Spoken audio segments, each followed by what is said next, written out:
1 Reis, capítulo 19, versículo 9. Ali, entrou numa caverna e passou a noite. E a palavra do Senhor veio a ele: o que você está fazendo aqui, Elias? O que você está fazendo aqui, Elias? Pode tomar assento.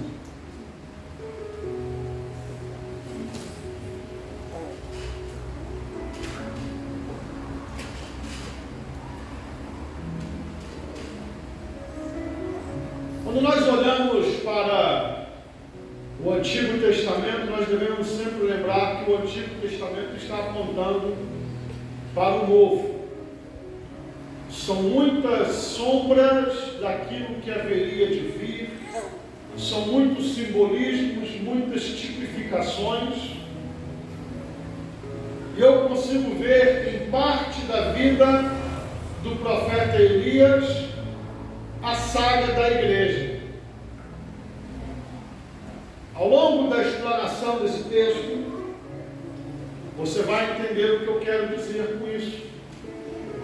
Eu li apenas um versículo porque eu vou falar um pouco sobre a vida desse profeta, e se eu fosse ter que ler aqui, eu teria que ler vários capítulos, e a leitura seria muito prolongada.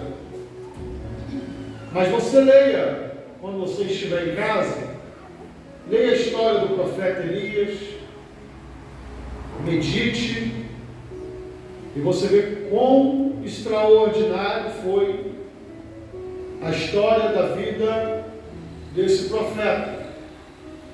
Não por causa dele, mas por causa de Deus agindo através da vida dele. Para entendermos bem essa história, nós temos que partir do princípio de que, após a divisão do reino, do reinado de Jeroboão, de Roboão, filho de Salomão, o reino se dividiu em dois reinos, reino do sul e reino do norte. Sendo o reino do sul a tribo de Judá e Benjamim, que ficou com o filho de Salomão, Roboão, e o reino do norte, denominado Israel, com as outras 10 tribos, e o seu rei foi aclamado, foi Jeroboão, filho de Nebate. Um dos grandes problemas é que, quando houve essa divisão e essa separação, as tribos de Israel, do reino do norte, mesmo politicamente separados, mas ainda estavam unidos religiosamente. Então o povo ia para Jerusalém para poder fazer a adoração no templo. Quando Roboão viu isso, ele viu ali um problema político. Por quê? O povo vai acabar se voltando contra mim, porque eles vão estar sempre sob a influência do reino de Judá, porque estão indo lá adorar. O que Roboão fez? Fez um bezerro de ouro, construiu um templo. Ele então instituiu uma religião dos samaritanos, e o povo então começou a adorar esse bezerro de ouro. Daí o Deus que tirou vocês da terra do Egito, fazendo com que o povo errasse gravemente contra o Senhor. A partir daí começa-se uma saga na história de Israel. Judá também, mas aqui o foco é Israel, porque nós vemos o declínio espiritual de Israel ao abandonar o Senhor, ao virar as costas para Deus. E preste bem atenção, porque eu sempre falo isso aqui: não é Deus que abandona as pessoas, são as pessoas que abandonam a Deus. Ah, mas o Senhor rejeitou a Saul. Mas Saul primeiro virou as costas para Deus. Várias vezes Deus deu chances a Saul, e Saul novamente vira as costas. Deus dá outra chance, novamente vira as costas. Deixa eu dizer uma coisa para vocês: sempre é o homem que vira as costas para Deus. São as pessoas. Israel passou por isso, e aquele que era o povo escolhido de Deus, era o povo chamado povo separado de Deus, o povo da promessa, e aqui eu estou falando por nação, agora se encontrava em declínio, em uma queda livre, no sentido espiritual, no sentido de relacionamento com Deus. Eles começam a se distanciar do Senhor, e rei após rei, quando eles entravam, era cada um pior do que o outro. Os reis adoravam a outros deuses, entraram pelo caminho da idolatria. Idolatria é pecado. Idolatria é um pecado gravíssimo contra Deus. E o Senhor não divide a glória dele com ninguém. Tanto que a idolatria é condenada no Antigo Testamento, e a idolatria reiteradamente é condenada no Novo Testamento. Lá em Apocalipse, capítulo 22, versículo 15, no apagar das luzes da revelação bíblica, está escrito: ficarão de fora os cães, os feiticeiros, os mentirosos e os idólatras.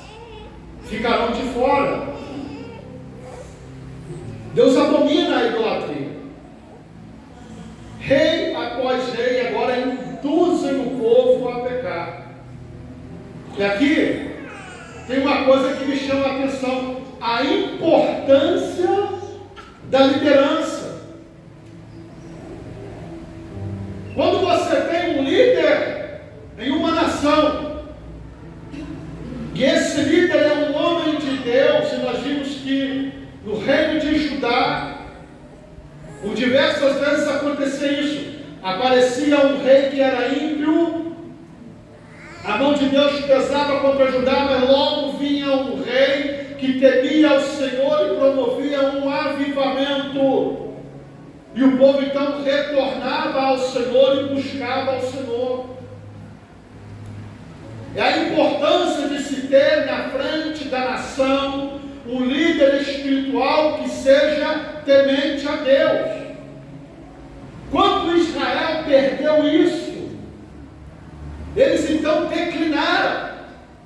Não é diferente com qualquer nação, em qualquer tempo, em qualquer época. Se tiver um ímpio na frente do governo, na frente da presidência, ou na frente de um reinado, seja lá qual for o regime de governo, o povo vai gemer, porque o líder da nação, ele é um exemplo para a nação. Se ele é temente a Deus, o povo tende a temer a Deus. Se ele é ímpio, o povo vai tender a ser ímpio. E aqui agora, na época de Elias, surge o rei, em especial aqui, entre aspas, tá, irmãos? O nome dele era Acabe. E o que tinha de mais na vida de Acabe? Acabe reinou em Israel por 22 anos. Mas a Bíblia faz uma referência a Acabe que nós não vemos essa referência a nenhum outro rei, nem em Israel, nem em Judá. Vai dizer que Acabe foi o rei que mais provocou a ira de Deus.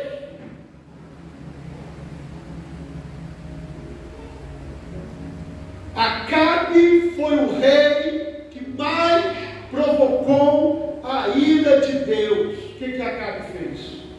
Acabe instituiu e institucionalizou o culto a Baal e o culto a Azera em Israel. Aquilo que já era feito e já acontecia, agora torna-se institucionalizado. Ele casa-se com uma mulher sidônia chamada Jezabel, e essa mulher era uma sacerdotisa. do culto a Baal e do culto a Azera. E essa mulher agora ela exerce uma grande influência sobre a vida de Acabe, influência para o mal. Essa mulher começa a promover em Israel uma perseguição contra os profetas de Deus. Ei, você quer ver tudo ir por água abaixo e dar muito errado? É só começar a calar a voz dos profetas. Essa é a estratégia de Satanás para ter o domínio. É só começar a calar a voz daqueles que propagam a palavra do Senhor. E Jezabel agora começa a perseguir os profetas. E aqueles que não fugiram ou que não conseguiram se esconder começaram a ser mortos. Grande foi a perseguição. Nesse contexto, então, Elias exerce o seu ministério. Num contexto de perseguição, aonde tentavam calar a voz dos profetas, era proibido ser profeta, e quando o camarada profetizava, ele logo era perseguido, ele logo era martirizado por causa da palavra do Senhor, por causa do temor do Senhor. E o povo, a nação, que outrora era conhecida como o povo de Deus, encontrava-se dividida. Dois pensamentos. O povo não queria abrir mão do culto ao Senhor, mas também não queriam abrir mão do culto a Baal e a Astarote ou Azera. Eles achavam que conseguiam adorar ao Senhor adorando a Baal. E Deus não divide a glória dele com ninguém. Deus levanta o profeta Elias para poder denunciar o pecado de Israel. Você vai perceber, se você ler com muito cuidado, você vai conseguir identificar coisas que acontecem nos nossos dias, como por exemplo, o declínio espiritual, quando ele se acentua de tal maneira, começa a acontecer uma inversão de valores. E é a inversão de valores que nós vemos hoje na nossa sociedade, na sociedade brasileira. No mundo também acontece, mas vamos falar do nosso contexto. O errado passa a ser tido como certo, e aquele que é certo passa a ser tido como errado. Hoje você defender valores como a família, como a retidão, esses princípios que são tão caros para o cristianismo, é tido como careta, é tido como retrógrado, atrasado, mente quadrada. A moda agora é você ter uma mentalidade progressista, e nem que isso consista em você abandonar os princípios cristãos, princípios da nossa regra de fé e de prática. Deixa eu dizer uma coisa: sempre haverá esse contraste, porque a religião, o cristianismo, o evangelho, a palavra de Deus nunca será compatível com o sistema mundano. Podem tentar inventar na política, nas ciências sociais, conceitos, argumentações, para tentar conciliar, mas nunca vão conseguir. Eu falei hoje cedo aqui na EBD aprender sobre a questão do relativismo. E isso acontece. Mas a palavra de Deus, ela não muda. Ela é a mesma. E o nosso Deus, um dos seus atributos é a imutabilidade. Ele é o mesmo ontem, hoje e eternamente. O que mudam são o passar do tempo, a cultura, as pessoas, a mentalidade, a ciência. Todas essas coisas mudam, podem até evoluir, mas a palavra de Deus é a mesma. E a palavra de Deus, ela não vai se adaptar à mentalidade humana. É o homem que tem que se adaptar e se enquadrar na palavra de Deus, porque ela é a nossa regra de fé e de prática. Eu nunca ouvi falar de uma pessoa que tenha observado a palavra de Deus sem nenhum tipo de fanatismo e distorção, observado ela como ela é, na verdade, que tenha trazido algum prejuízo para a sua vida ou para a sua família. Não conheço, eu nunca ouvi falar, porque essa palavra, ela só nos coloca no caminho da bondade, ou seja, ela nos instrui pela vereda da justiça, ela nos instrui a andar no caminho da luz, no caminho reto, no caminho que agrada a Deus, no caminho que nos aponta em direção ao nosso Senhor. Não há nada de errado, não há nada de ruim nessa palavra, mas o Satanás, ele tem ódio. Ele tem ódio de Jesus Cristo, nosso Senhor. Lembra que Jesus Cristo disse aos seus discípulos?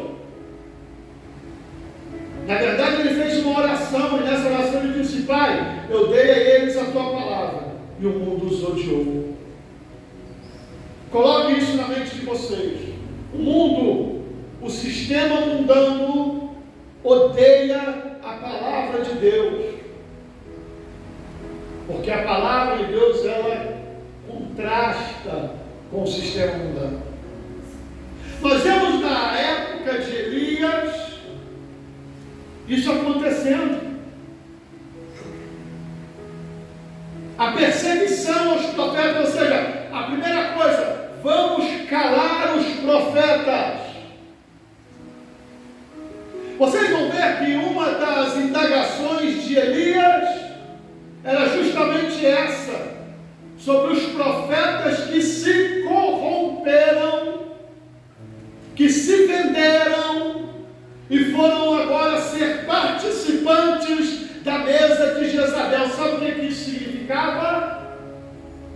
Que quem profetizasse segundo a vontade de Jezabel participava da sua mesa, ou seja, recebia, ganhava. Aqueles que se vendiam, que se rendiam para o sistema mundano daquela época.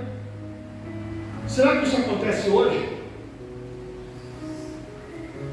Quando eu disse a vocês que quando nós olhamos para a vida do profeta Elias, nós conseguimos identificar alguns aspectos da caminhada da igreja, nós vemos isso acontecendo. Hoje, os profetas que falam a verdade não são aceitos, exceto raras exceções, algumas igrejas, alguns lugares, mas no todo, na sua grande maioria, não são aceitos. O que está na moda hoje é pregar aquilo que o povo quer ouvir, é pregar mensagens que satisfaçam os egos das pessoas, que vão de encontro às necessidades de cada vida. Deixa eu dizer uma coisa aqui para vocês.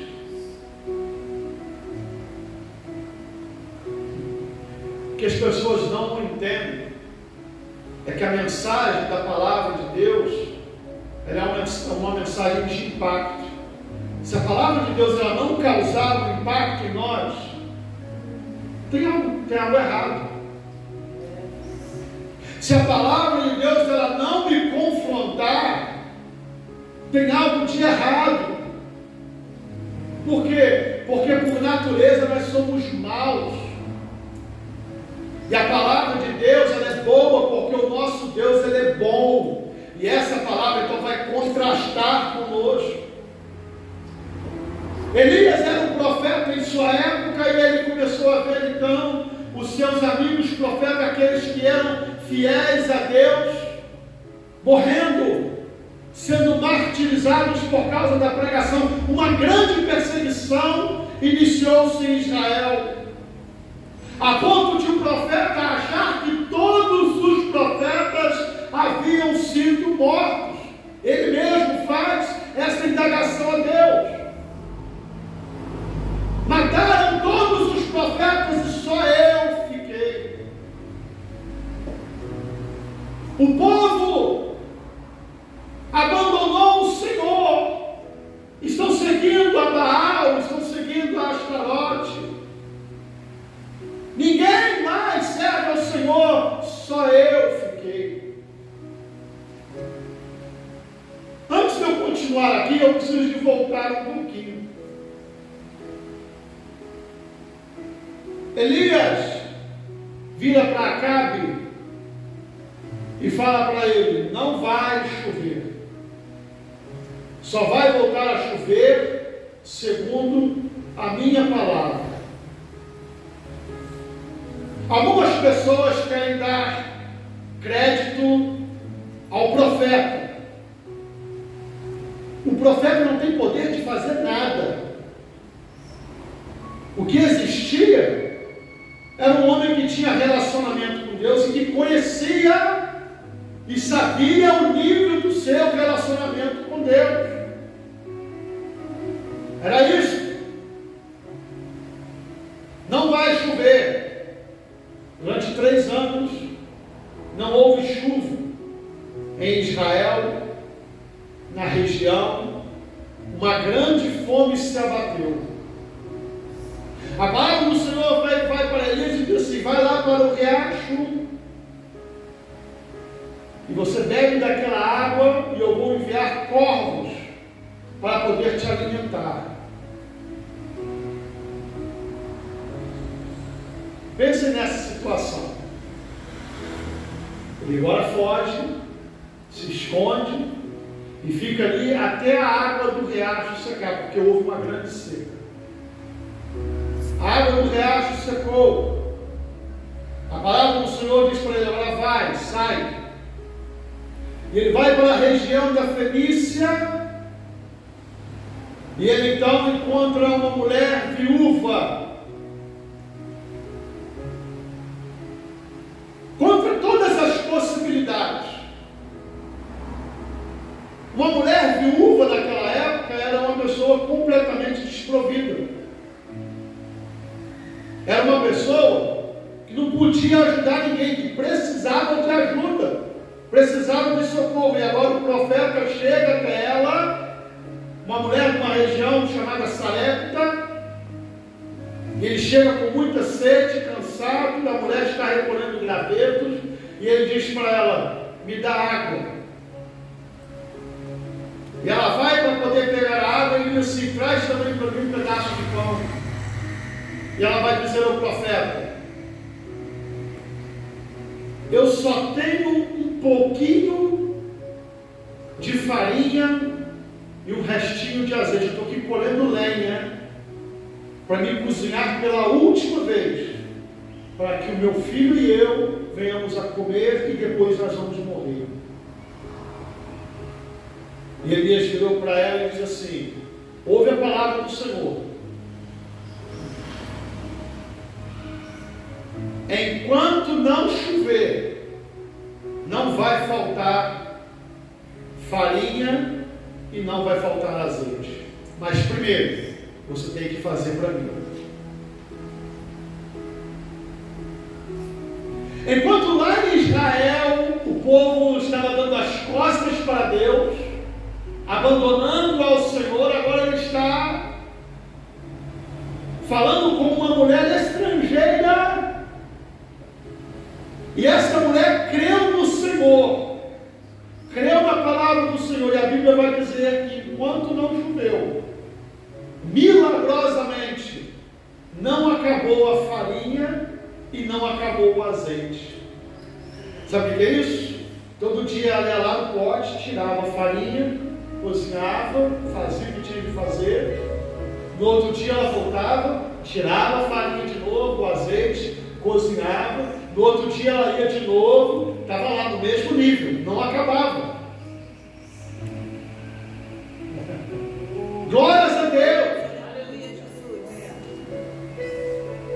Enquanto em Israel estavam matando os profetas, num país estrangeiro, num lugar onde havia um povo ímpio, ao ouvir uma profecia, aquela mulher creu.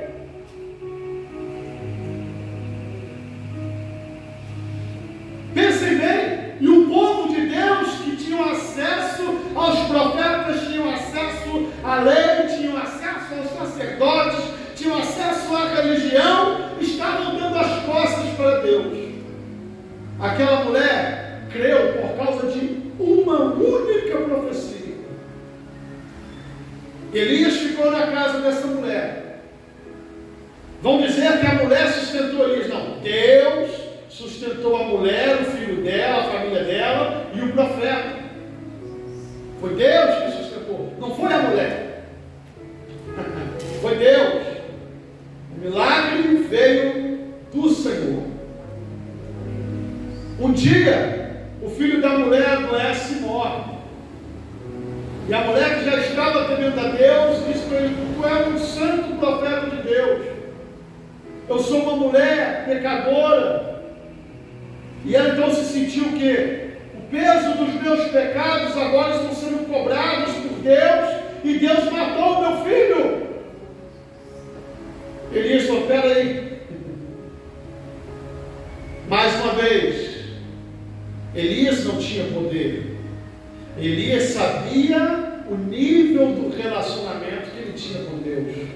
Pegou o menino, entrou para o quarto, deitou em cima do garoto, começou a orar ao Senhor, e o garoto voltou à vida. Sim, lê lá. A oração de Elias foi essa: Senhor, traz esse menino de volta à vida. Senhor, traz esse menino de volta à vida. Senhor, traz esse menino de volta à vida. E o garoto voltou a viver. Ele diz para a mulher: caiu seu filho. E aquela mulher fica maravilhada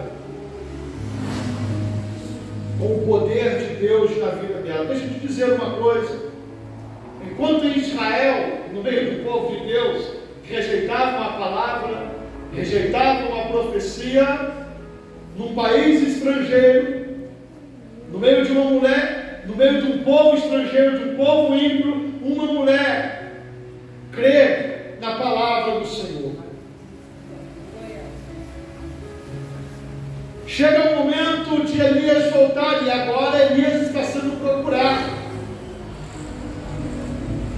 Havia uma recompensa pela cabeça de Elias. Elias já tinha sido procurado em todos os reinos circunvizinhos. E a fome era tão extrema em Israel, que o rei de Israel chama o seu mordomo e fala para ele assim: ó, junta uns homens aí, eu vou juntar outros homens, você vai para um lado, eu vou para o outro, e nós vamos tentar arrumar comida para alimentar os cavalos, senão nós vamos ter que sacrificar tudo. Agora pensa, o próprio rei teve que sair para ir para lugares longínquos para tentar arrumar comida. O mordomo se chamava Obadias, era um servo de Deus. A Bíblia vai dizer que durante a perseguição de Jezabel, enquanto ela estava matando os profetas do Senhor, Obadias então esconde 100 profetas, 50 numa caverna, 50 na outra, e ele os alimenta a pão e água. Era um homem de Deus. Era um homem temente a Deus. Enquanto Obadias ia para poder procurar, segundo a ordem do rei, ele encontra-se com Elias. E Elias fala para ele: vai à volta e fala com Acabe que eu vou encontrar com ele.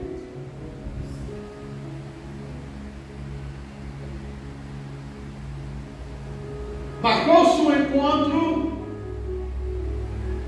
e o que me chama a atenção é que quando Acabe vê Elias, ele faz uma pergunta. Olha, eu falei com vocês aqui sobre a inversão de valores, né? Acabe vai perguntar para ele assim: és tu o perturbador de Israel?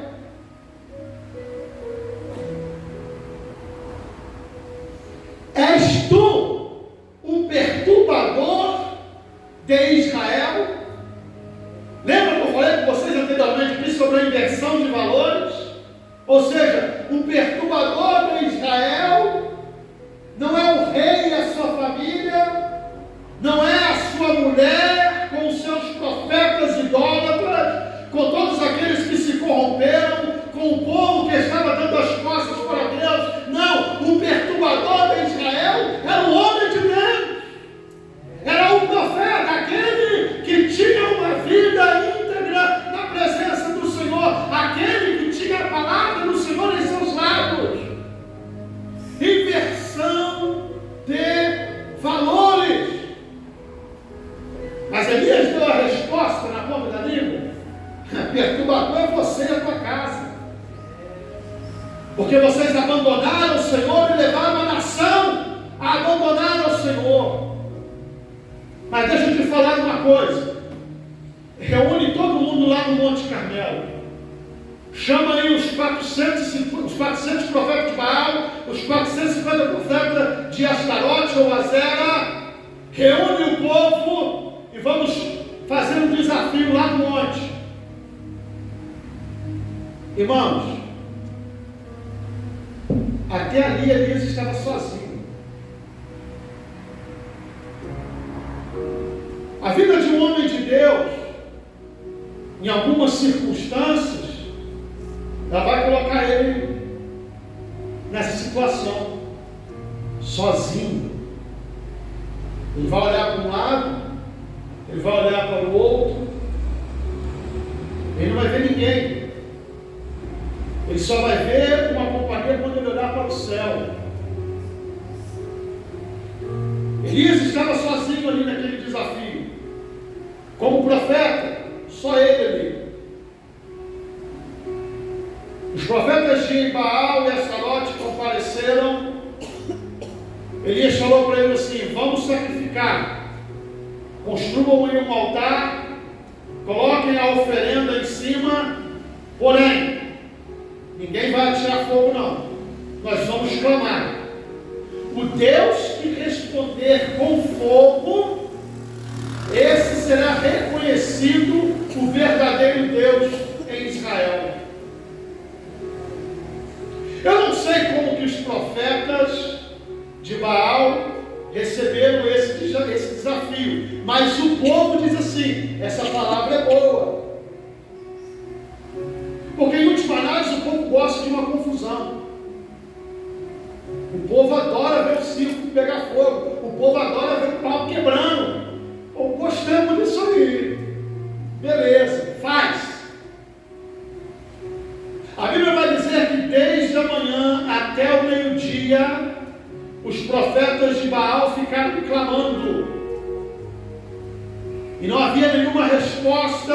E eles então começaram a se machucar, fazer cortes no seu corpo, a sangrarem, para que Baal respondesse, mas nenhuma resposta havia, ao ponto de que Elias começou a zombar deles. Gritem mais alto, ele deve estar dormindo. Gritem mais alto, ele deve estar ocupado, fazendo alguma coisa e não está ouvindo vocês. Nenhuma resposta houve. Então Elias falou assim: chega, vamos parar com essa palhaçada, o negócio agora é comigo. Uma outra coisa que eu vejo na liderança de Elias é que ele vai proferir uma seguinte frase para o povo: chegai-vos a mim, venham até mim. Ele sabia que ele não tinha o poder, ele ali estava sendo o canal para trazer um avivamento para Israel, para dar um basta. Elias pergunta para o povo: por que vocês estão divididos em dois pensamentos? Gente, a pior coisa que existe são as pessoas que ficam em cima do muro, que ficam indecisas. A Bíblia vai falar sobre isso. Quem dera você fosse frio ou quente, mas porque você é morno, eu vomitar-te-ei da minha boca. O povo estava indeciso. Elias diz para eles: se vocês acham que Baal é Deus, abandonem de vez o culto ao Senhor e vão servir a Baal. E se vocês acham que o Senhor é Deus, abandonem o culto a Baal e vão servir ao Senhor. Mas não fiquem indecisos em cima do muro. Um pêndulo entre dois pensamentos, irmãos. Deus não aceita um coração dividido, um coração que está dividido entre Deus e o mundo, um coração que está dividido entre Deus, ou seja lá, qual seja a outra coisa que você está colocando e está dividindo esse tempo, que está dividindo essa adoração, que está colocando o teu coração dividido na presença do Senhor. O Senhor não aceita isso. Deus é um Deus zeloso, e nós temos a prova disso nesse texto. Elias vai dizer para eles: saiam de cima do muro, porque vocês estão presos em dois pensamentos. Agora, deixa eu dizer para vocês: chegai-vos a mim. Primeira coisa que Elias faz, ele vai restaurar o altar que está quebrado. O altar do Senhor, na verdade, os altares de adoração ao Senhor, todos eles haviam sido destruídos por ordem de Jezabel.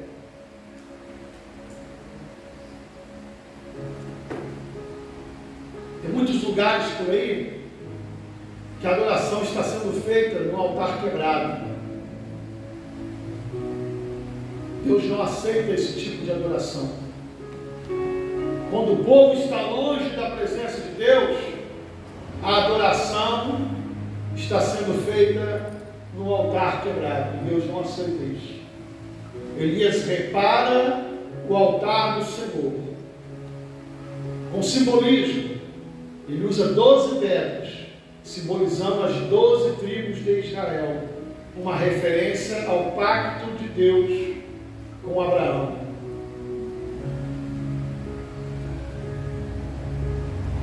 Coloquem a lenha, cortem o novilho em pedaços e coloquem em cima. Agora cavem uma valeta em volta desse altar.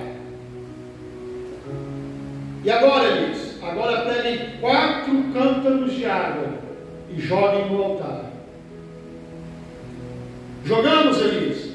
Agora faz de novo. Pega mais 4 cântaros e joga sobre o altar. Jogamos, Elias. Agora faz de novo. Pega mais 4. Joga nesse altar.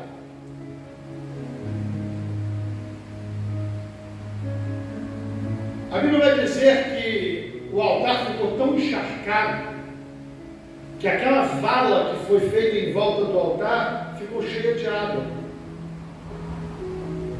E o povo ficou vendo: e agora? Como é que vai fazer? Agora não tem jeito de botar fogo. Até se jogar gasolina aí vai ficar difícil de pegar. Como é que vai pegar? Está tudo molhado? Lenha encharcada? Irmãos, enquanto os profetas de Baal passaram a manhã inteira se retalhando, sangrando, clamando a Baal e nada aconteceu, Elias levanta suas mãos para os céus e diz assim: ó Deus de Abraão, Isaque e Jacó, mostra para esse povo que o Senhor é Deus em Israel e que eu sou o teu servo. Quando Elias fecha a boca, a Bíblia diz que desce fogo do Senhor, consome o altar, consome o sacrifício, a oferta, a lenha, e lambe até a água que está ali naquele rego, naquela valeta. Já viu água pegar fogo? Quando o povo viu isso, o povo cai prostrado de joelhos e eles começam a dizer: só o Senhor é Deus. Só o Senhor é Deus. Só o Senhor é Deus. Ei, a lenha encharcada pegou fogo. O sacrifício encharcado de água pega fogo. A própria água pegou fogo. E não foi ninguém que chegou ali para acender com produto químico, não. Foi fogo que veio do céu. Numa resposta imediata. Pegaram os profetas de Baal e de Astarote e mataram. A Bíblia é um pouco dura, né? Mas essa é a verdade. Tem alguns lugares que hoje, se você falar assim: mataram os profetas de Baal, as pessoas pensam: ai, fica cheio de mimimi. Mataram, era lei. Era lei. Era assim que acontecia. Graças a Deus que nós estamos na época da graça, né? Senão, muito pregador por aí, muito cantor por aí, estaria sendo degolado. Estamos na graça. Mas naquela época era assim: mataram os profetas. Quando Jezabel ficou sabendo disso, ela ficou irada e ela mandou um mensageiro: encontre Elias onde ele estiver e fala para ele que amanhã, a esta hora, o que ele fez com os meus profetas, eu vou fazer com ele.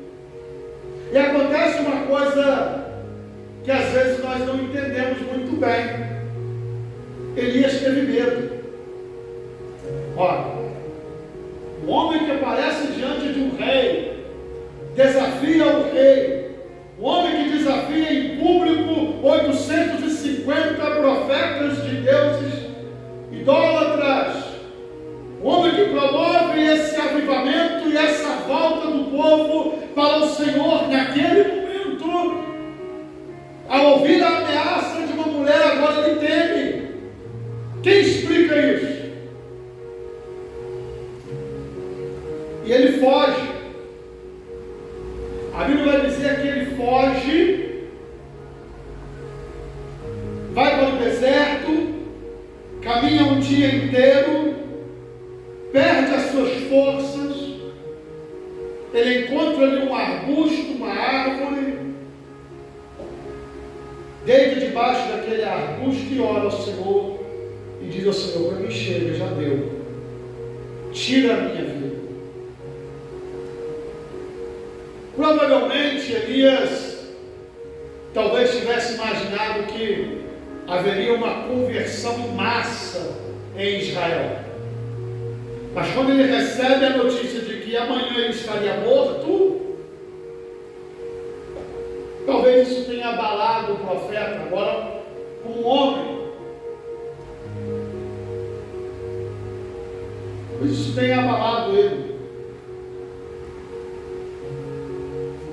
E Deus tem as suas maneiras de tratar conosco. Deus sabe dos nossos momentos. Isso é uma outra coisa que eu gostaria de frisar aqui para vocês, já vou encerrar. Aquele profeta que desafiou os 850 profetas de Baal em público, diante de todo aquele povo, agora está deitado debaixo de um arbusto, entregando os pontos. Qualquer um de nós poderia apontar o dedo e criticar, mas Deus sabe de todas as coisas. Como que o Senhor tratou com ele? Deus mandou um anjo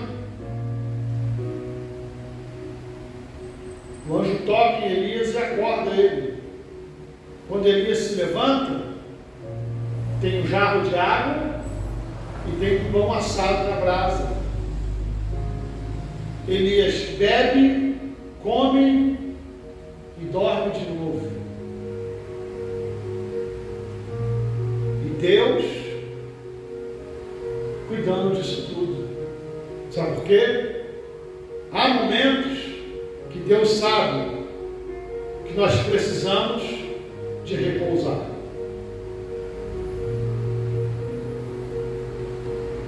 Só Deus é que sabe quais são esses momentos. Tem momentos que não adianta gritar, não adianta vir vento, não adianta vir terremoto, não adianta vir fogo, porque o que a pessoa precisa é de comer, beber e dormir. Elias volta a dormir. Depois o anjo toca nele de novo. Come e bebe, porque a sua caminhada será longa. Elias vai em direção ao Monte Horebe e faz uma caminhada de 40 dias e 40 noites. Algo de sobrenatural. Ninguém consegue ficar 40 dias e 40 noites sem comer. Foi sobrenatural. Quando Elias chega no Monte Horebe, que é o monte de Deus, ele entra em uma caverna e ali ele fica escondido. A Bíblia vai dizer que uma voz chama ele: Elias, sai para fora. Elias conheceu aquela voz, uma voz suave. Segundo o texto hebraico, a voz seria quase como um sussurro. Ele sai para fora para ver o que era. Vem um vento forte, um ventaval, que chegava a dividir a rocha. Mas a Bíblia vai dizer que Deus não estava no ventaval. Depois veio um terremoto. Deus também não estava no terremoto. Veio fogo. E Deus também não estava naquele fogo. Deixa eu dizer uma coisa para vocês. Todas estas são formas como Deus outrora já havia se manifestado. Quando Deus se manifestava, havia trovões, ventos, terremotos, fogos. De várias formas Deus se manifestou. Só que dessa vez, Deus não estava em nenhuma dessas manifestações.